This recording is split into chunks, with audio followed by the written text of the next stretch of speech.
over to you. I think we're all set. I'll let you know when we're at the 20-minute mark. Right. Yeah, good. Okay, thank you. Good morning from New Zealand. It's 10 a.m. local time here in the middle of winter and pretty cold. And the first thing I want to say before I say anything more is it's an absolute honour and a privilege to be presenting to you folk who I've read so much about through your papers and books and so forth, and it's been a long journey, but I'm gradually making my way closer over into this area of work while trying to maintain my professional credibility as I do so. So it's a real honour to be presenting to you this evening, dear, and I think I have an interesting story for you. I'd imagine it's been a pretty long day, 6 o'clock there, so we won't muck about. So I'll talk a little bit about agriculture and New Zealand and how I see it fitting into how biophysical economics works into that. It's not going to be a data-intensive kind of a presentation, but it's really taking a bigger look at the overall picture and how we can build biophysical economics more into our social thinking and the systems that we are going to use to head forward towards 2050.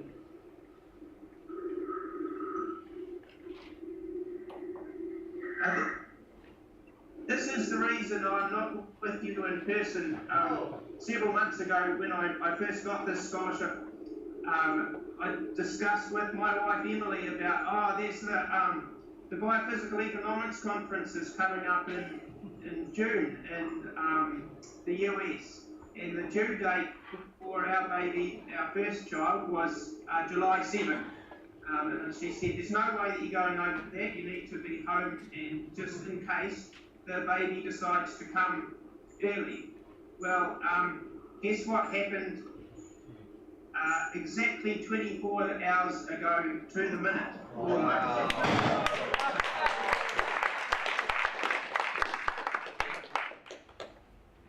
So that's Olive, and she's all in one piece. It was a little bit of an epic, it was a 3-day epic journey, but she's all here, and I'm not going to miss the next Biophysical Economics Conference for love nor money, so I'll see you next time for sure. My chairman has always told me that people deal with people, so I had to slip a slide in here out that just shows my visit to the US several years back now, where I stayed with Charlie and Myrna. Absolutely top hosts, and I've told so many people about the discussions that we had.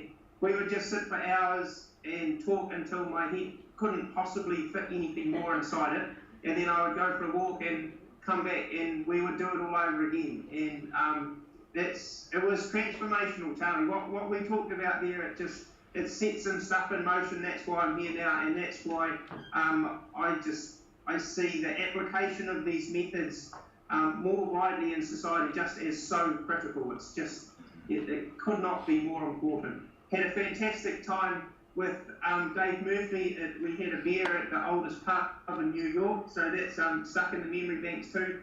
And several years before that, I went to Boulder, Colorado, so that's Al Bartlett in the bottom left of your screen there, and I spoke with him. He's passed on now, but his ideas and his the essential exponential and the work that he did with the ridiculousness of this endless exponential population growth, that was transformational too. Once I'd heard him talk about that, I couldn't think of a career that didn't integrate that kind of stuff somehow. And so the bottom right picture is what I do in a bit of my spare time. That's in Otago, that's my local region, and I do some contract hunting work for our Department of Conservation. I run a industry-funded program for the New Zealand farmed deer industry, so we have around 1 million deer on about 2,000 farms throughout the country, and I run a program that draws information from a national slaughterhouse surveillance database and analyses that for industry trends. and for individual farm productivity and health information. And we work with veterinarians and all aspects of the industry to promote healthier deer and optimise productivity. I'm very careful not to say to maximise productivity these days. It's one of these little steps towards getting people's heads around the idea that bigger is not always better.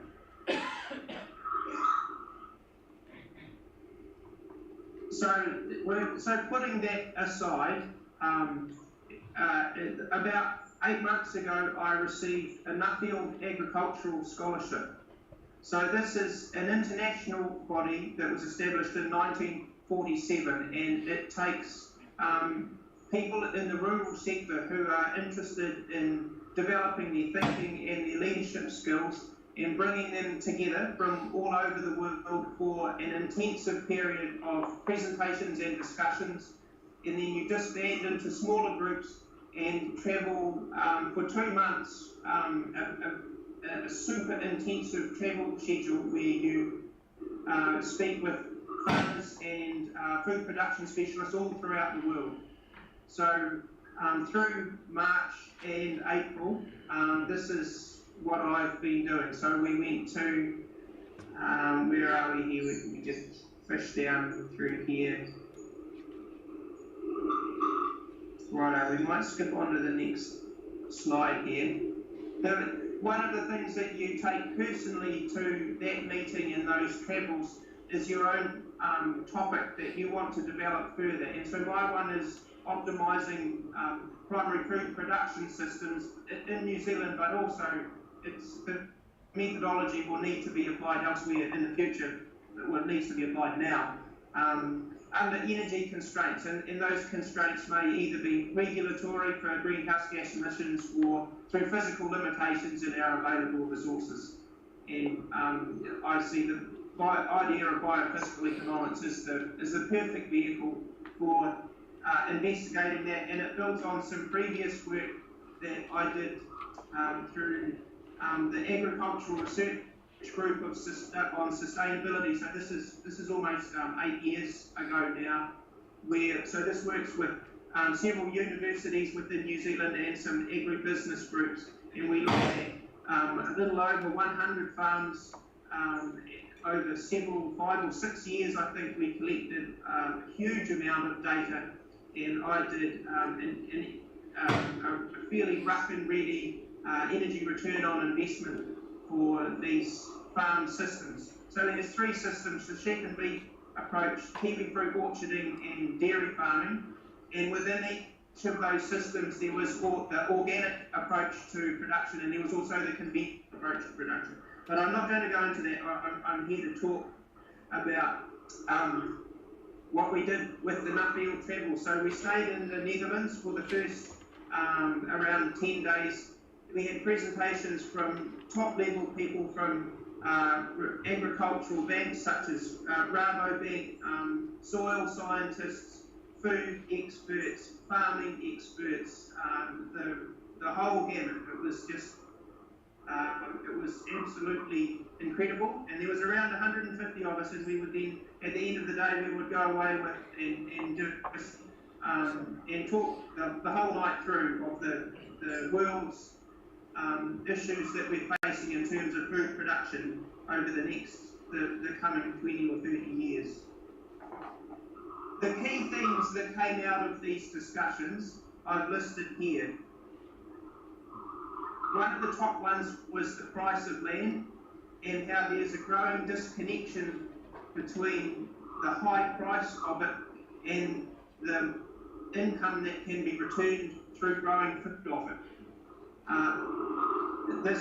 We saw this repeated through all of the countries that we visited, well, most all of the countries, perhaps with the exception of the Ukraine.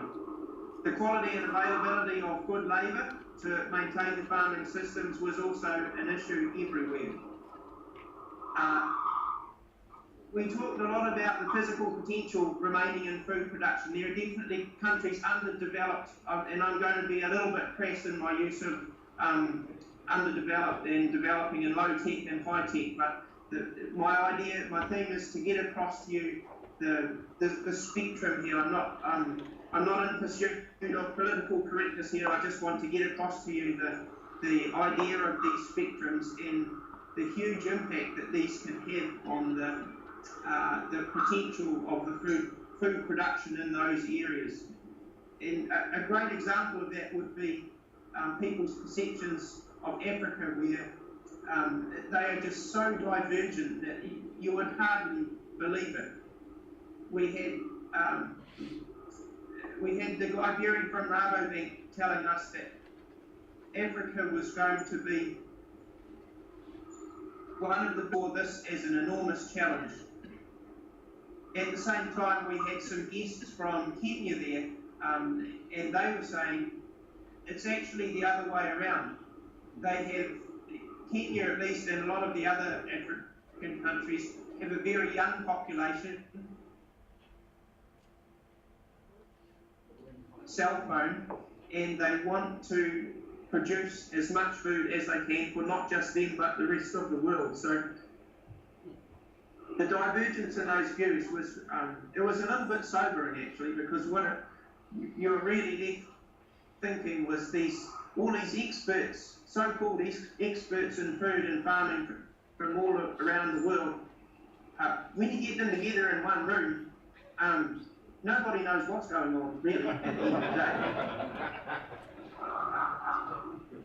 Population growth, well, I'm preaching to the converted there, so I won't tell you much about that, but just keep it, it's on their radar, it definitely is. In the climate change, all of the farmers we talk to, probably 80% of them mentioned specifically changes that they had seen in the last 5 to 10 years in their local environment that was disrupting, shall we say, if you want to use another buzzword, their established systems that have been in place for a long time were no longer working as well, because strange things were happening, and they might have been extra in one farming system and less rainfall in another, or just a 2-week change in a particular window for some kind of operation, but they were noticing changes that were putting stress on their systems. Another of the key things was the divergence between the food consumer and the producer. The people living, a lot of the people living in the cities these days are so disconnected from their food that they've lost touch with the actual cost of it, let alone the true cost of it if you built into it the environmental aspects. And the producers are perceived as, I think evil is too strong a word, but their integrity is not considered to be high by the consumer, which is something that we really need to change around. And I think providing very cheap food is not actually helping us in that regard. We spoke a little about the rise of global nationalism, and I spoke very briefly about it too with Jessica when we were setting this presentation up. And it's unnerving, but there's not an awful lot we can do about that, I don't think, but it was on the radar. I think one of the last main things that came out was that, we don't really have a food shortage problem, that's for sure. There's more people overweight in the world than there are hungry. It's a food distribution problem that we have, and quality of food problem. And I think the last theme that we talked about in this 10 days was the race to the bottom, which is a curious kind of thing, and it's where farmers seem to think that the more they intensify and the more that they increase their production, the lower.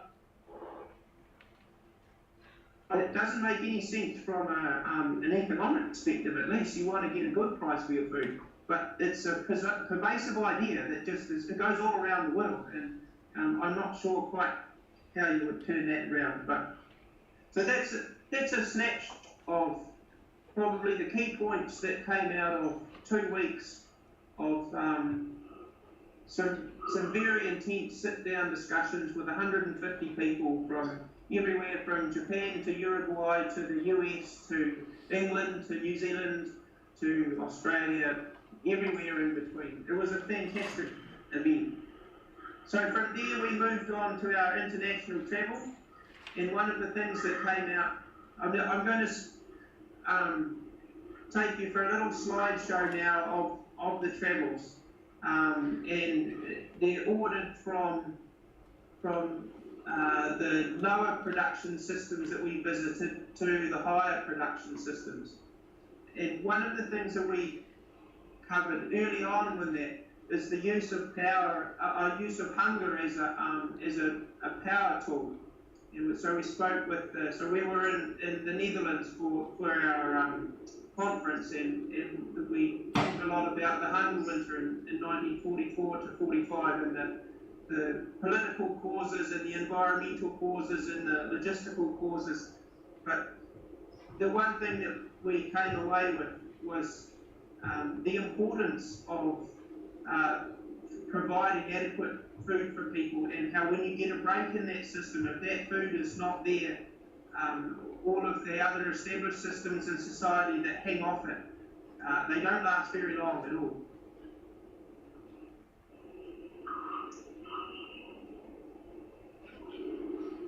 Oh, that's good. I can see the screen that you're looking at in the corner of my screen here, so I can see when our next slide comes through. So we went through. So this is here. This is starting off in the low-tech type system. So that's a herd of 200 cows that were all milked by hand in the field, and they were called by name. There was a team of about 8 different people who milked them, and they called each individual cow by name by hand. Simply incredible.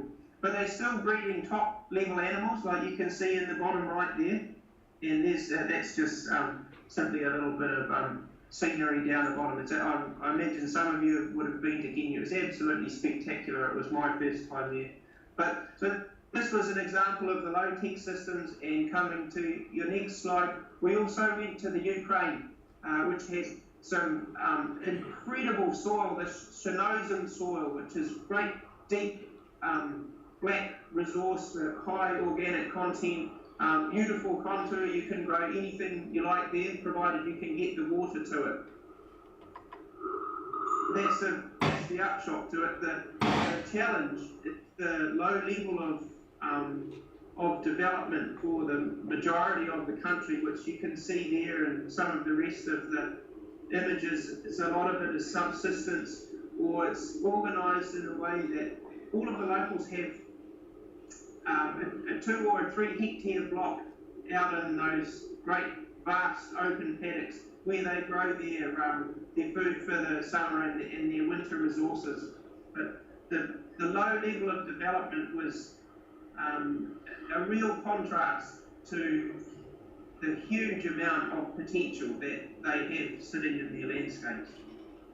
The collapse of socialism has left a cultural scar there, which is very slow to heal, and it leaves some thought process, and very, very challenging to turn around and to convince these people of the benefits that can be had by grouping together and getting more modern equipment and building up their food production systems to improve their life. It's an incredible thing to see. The next slide's coming through here. Some of them are fairly heavy files, a lot of pictures there.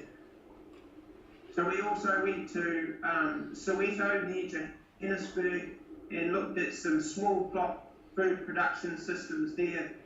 The hardship there, I'm loath to use the word poverty, but the challenges that those people go through is, it was a good education for someone who lives I live in a very privileged environment, to go and experience a little of what they produce their food, the systems they produce their food in. It was an excellent education for me, but just low tech, super low tech, and even finding labour, the level of education and social drive is not there to inspire people to get together and grow food for themselves, and they struggle for that.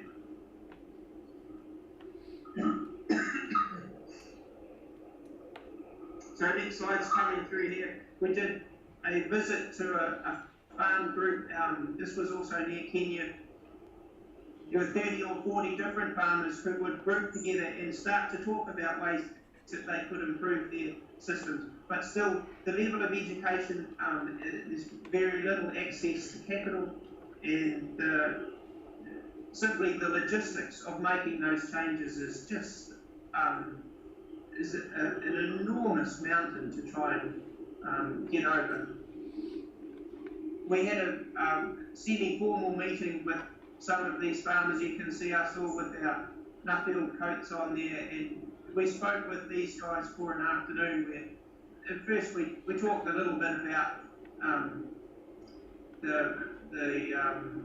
the systems that we were familiar with, but really you can see in the bottom images here, the farmers were far more interested in actually having a look at our farms in our own countries and looking at the cows that some of our other team members were milking. You can see in the bottom left there, by the time we left, they all wanted to come along with us and have a look at the systems that we were using. It was fantastic. Next slide's coming now with some of the medium tech systems. I can see we're already running through on time. There's a lot of pictures here, we'll just give it a tick.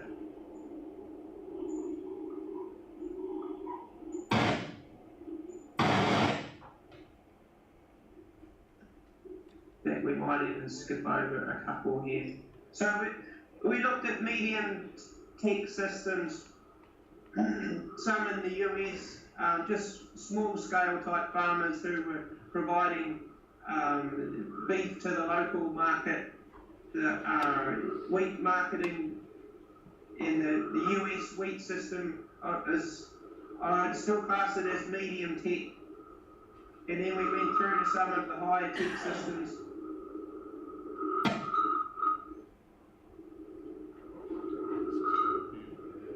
It's getting stuck on that. There must be a new one. There we go. No, come on. That's the one. So these are some of the larger scale US dairy systems, which were incredible to see. The organisation in it, providing the inputs and then dealing with the outputs of these systems from an energy return on investment perspective were just fascinating, and we would come away thinking at the end. I think all of us. So there was an Irish dairy farmer, there was a Canadian mixed farmer, and several Australians on mostly large scale farms, and a Scottish woman who was involved with slug research in amongst my group, and a couple of us Kiwis, and we could all, even though none of the rest of my group had an appreciation excuse me, of biophysical economics, they just had an underlying gut feeling that the long-term intensification of these processes was not really sustainable. You're at the 20-minute mark, so. Yeah, good, thank you. Right, I should show you two more. Yeah, good. So we did a little bit of look at the future tech of agriculture too. This is Michael Horsch. So he's in the Czech Republic, and he can see automated farming systems as clearly as you and I can see from one side of the street to the other. And he sees them becoming commonplace within 10 years or 20 years. It was amazing to see these future-thinking people, African friends, and where they see food production going. It was just incredible. So that kind of gives you a little bit of a taste of the spectrum of what we saw over 2 months of travel. So each day we would see 2 or 3 different farm groups, and it was intensive, but it was absolutely incredible.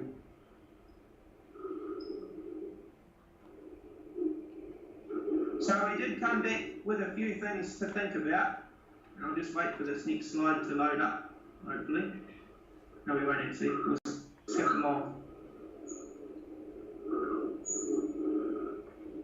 So one of the main things that I came home thinking about was this spectrum of development from systems like largely subsistence type systems that have very low production, no regulatory system.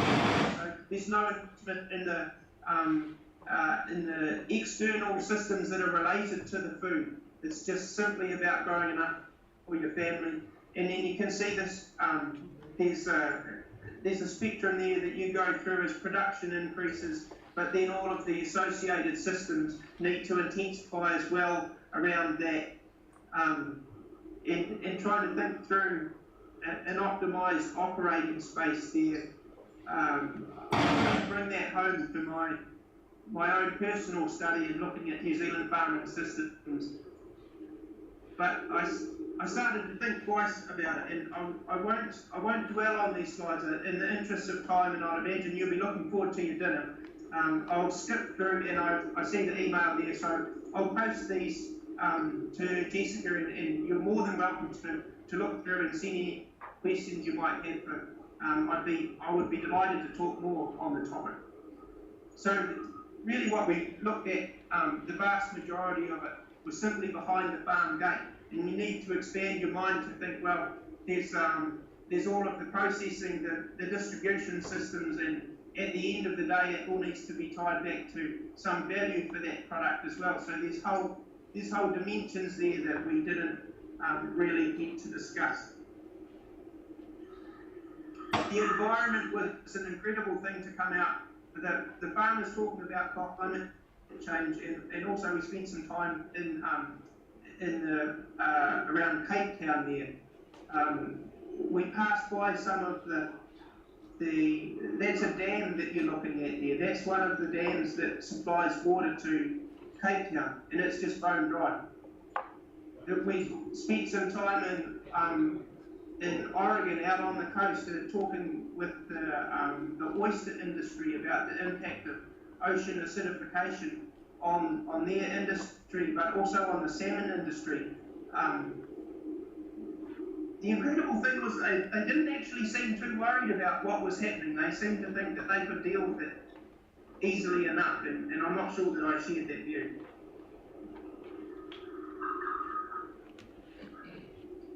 The culture of the people was another thing that I really took home. It just thought about for ages and ages.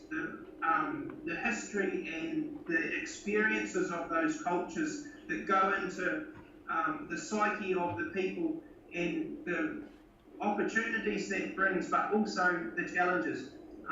We talk a lot about the land ownership and reform in Africa, and I just cannot see how that is going to improve our food production systems.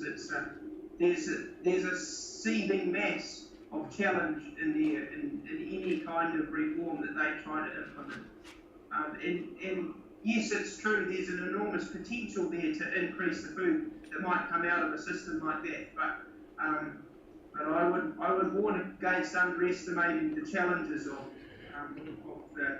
the social and the psychological landscapes of what you're trying to work with there.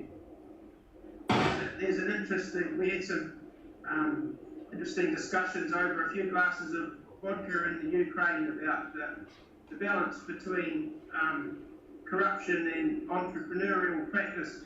And I'm not sure that we really got to the finer point of what the answer was, but there is a very thin line there that we. So much of that is a social perspective as well. It was just incredible.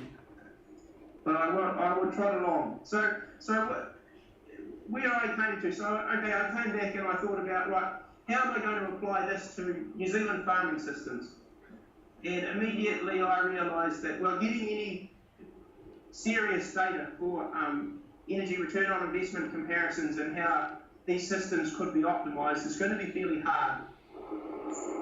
I also recognise that, broadly speaking, not just here but in other countries as well, we can make some fairly accurate predictions about changes that needs to happen, and in accordance with biophysical economic thinking and genuine sustainability. And meat, I'm sure you'll all be familiar with this debate for alternative proteins, and dairy products are in a similar kind of a boat. We simply cannot continue to consume and produce the amount of these products that we do. They're too hard on the environment. I've got a little line there. In New Zealand, we're in a terrible spot in that situation. The exports of our milk powder, which is one of the exports that our economics really swings off, it's gone up fourfold in the last 20 years. So we're exporting over 1 million metric tons of this stuff. It's a low value product. We collect it all from the farms, and we have armies of trucks that would beg a belief. And then we use coal and gas to cook all of the water out of it. And then we put it on a ship and we send it to the other side of the world and we sell it for peanuts.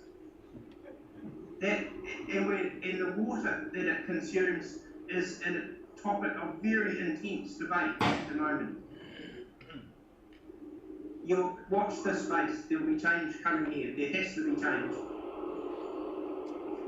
So I thought, well, if we can't get the data to do these careful analyses, maybe we need another foot in the door.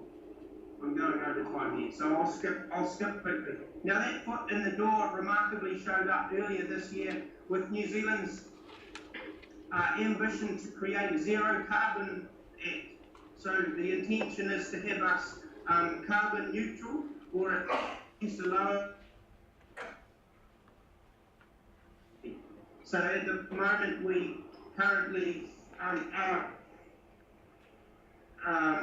we're currently producing around 80 million metric tons of CO2 equivalent per year, and they want to reduce that to almost 1/4 of that amount by 2050.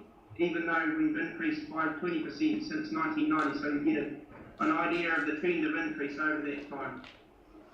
So I need to, at this point I got a little bit stuck and I just backpedaled a little bit, and I thought, if we could get some way of building biophysical economics into this journey to a zero carbon economy, maybe that would be the vehicle that we can help people get their heads around the challenges that they face in this golden unicorn of a low carbon or a zero carbon economy. They're not digesting at least energetic implications of that, let alone some of the other implications. And I see biophysical economics as an ideal way for getting those considerations across.